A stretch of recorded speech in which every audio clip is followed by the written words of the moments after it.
నమస్తే welcome to four sides TV నేను సౌజన్య భారత క్రికెట్ జట్టులో ఏం జరుగుతోంది ఆటగాళ్ల ఎంపిక విషయంలో సెలెక్టర్లపై ఎందుకు ఆరోపణలు వస్తున్నాయి ఫామ్ లో ఉన్న వాళ్ళను సెలెక్ట్ చేయకపోవడం ఏంటనే ప్రశ్నలు ఎందుకు తలెత్తుతున్నాయి సీనియర్లపై సెలెక్టర్ల వైఖరిలో మార్పు ఎందుకు వచ్చింది ఇంతకీ బీసీసీఐ ఏం చేయాలనుకుంటుంది let's watch the story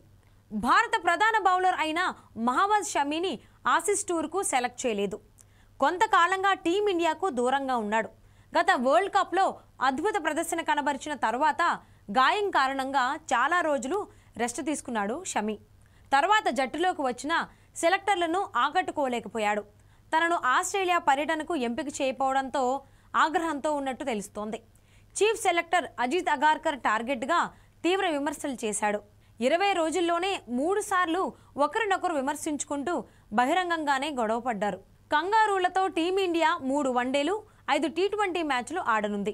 Aussies గడ్డపై షమీకి మంచి ట్రాక్ రికార్డు ఉంది అయినా తనను పక్కన పెట్టాడని తట్టుకోలేకపోయాడు స్వదేశంలో జరిగిన విండీస్ టెస్ట్ సిరీస్లోనూ షమీకి అవకాశం ఇవ్వలేదు సెలెక్టర్లు ఇక అప్పటి నుంచి బహిరంగంగానే విమర్శలు చేస్తూ వస్తున్నాడు ఈ ఫాస్ట్ బౌలర్ ఇకపోతే షమీపై అజిత్ అగార్కర్ కీలక వ్యాఖ్యలు చేశారు అతను ఇటీవల పెద్దగా క్రికెట్ ఆడలేదని మరిన్ని మ్యాచ్లు ఆడాల్సి ఉందని తెలిపారు అంటే దీని అర్థం షమీ ఫిట్నెస్ గురించి తనకు ఎలాంటి సమాచారం ఇవ్వలేదన్నట్లుగా అగార్కర్ స్పష్టం చేశాడు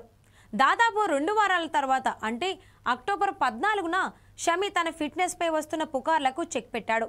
ఈ క్రమంలోనే జట్టు యాజమాన్యాన్ని తీవ్రంగా విమర్శించాడు తాను పూర్తి స్థాయిలో ఫిట్గా ఉన్నానని ఏ ఫార్మేట్లోనైనా ఆడటానికి సిద్ధంగా ఉన్నానని అనౌన్స్ చేశాడు జట్టు యాజమాన్యం తన ఫిట్నెస్ గురించి తనతో చర్చించలేదని షమీ చెప్పాడు 4 రోజుల రంజీ ట్రోఫీ మ్యాచ్ ఆడగలిగిన నేను 50 ఓవర్ల క్రికెట్ ఎందుకు ఆడలేనని షమీ సూటిగా ప్రశ్నించాడు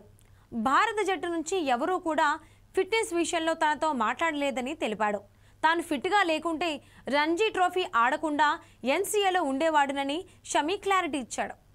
షమీ చేసిన కామెంట్స్పై అగార్కర్ స్పందిస్తూ అతను ఫిట్గా ఉంటే టీమిండియా టీంలో ఉంటాడని చెప్పాడు తనతో అలా చెబితే వెంటనే స్పందిస్తానని పేర్కొన్నాడు సోషల్ మీడియాలో షమీ ఏం చెప్పాడో తనకు తెలియదని చూస్తే వెంటనే కాల్ చేస్తానని చెప్పాడు తన ఫోన్ అనేది ఎప్పుడూ కూడా ఆటగాళ్ల కోసం అందుబాటులోనే ఉంటుందని తెలిపాడు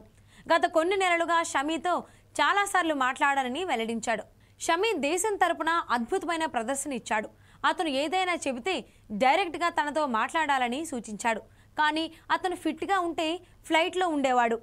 దురదృష్టవశాత్తు అతను లేడని అన్నాడు అజిత్ అగార్కర్ దీంతో పూర్తి స్థాయిలో నేను ఫిట్నెస్తో ఉన్నా కూడా కావాలని నన్ను జట్టు నుంచి తప్పించే ప్రయత్నం చేస్తున్నారని మండిపడుతున్నాడు మహమ్మద్ షమీ చూడాలి మరి రానున్న రోజుల్లో అయినా షమీని జట్టులోకి తీసుకుంటారో లేదో అనేది